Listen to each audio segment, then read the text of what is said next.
तर कसं आहे मंडळी, करा कष्ट वानष्ट आणि जय महाराष्ट्र. तर आज आहे होळी आणि तुम्ही खावा पूर्णाची पोळी. आम्ही करतो पाण्याची गोळी आणि हाणतो टोली.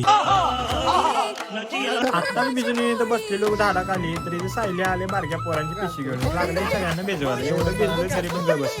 तोपर्यंत इकडे आमचं बाजा फुल टेन्शन मध्ये आले. त्याला बॅडमिंटन आणायला लावले पोरांनी आणि तोडून टाकले त्याचे. आधी बॅडमिंटनचे पैसे दे.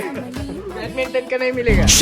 आज आपल्या कॉलेजमध्ये पेटवायची ते होईल. पोरांची इकडे लागलेली तयारी चालू. मस्त एरण्याचं झाड वगैरे घेऊन आले. तिकडे बायका आपल्याला लागलेच रचायला. आजच्या दिवशी होळी पेटवण्याचं कारण म्हणजे आपल्या माहितीनुसार वाईटावर चांगल्याचा विजयाच्या प्रतीक म्हणून आज होळी पेटतात सगळी. तर इकडे आता होळी पेटवून जाते आणि लोक येऊन त्याची पूजा करून नारळ वगैरे फोडत होती. पण आपल्या गावासारखी काही मजा येत नव्हती इकडे, कारण की गावाकडे नुसता बॉम्ब असतो आणि इकडे काहीच नाही. इकडे नुसतं ताटवाजून. तिकडे सगळ्या कॉलनीचा कार्यक्रम बघून नंतर म्हणलं चला जरा आता फिरायला जावं. पण मित्र काय आपला दिलदार मित्र म्हणला चल तुला बदाम शेक देतो. शेक काय घेतोय मी डायरेक्ट घेतली मस्तानी. मस्तपैकी मस्तानी मध्ये काय काय ड्रायफ्रूट टाकायला लावलं. मस्त काजू बदाम वगैरे टाकलं आणि मग काय मस्तानी झाली तयार. मस्तपैकी आपली इथे मस्तानी तयार झाली आणि ती गाडगाड पिऊन पण झाली. आजचा दिवस आपला इथे संपला. भेटू पुढल्या व्लॉग मध्ये. Bye bye.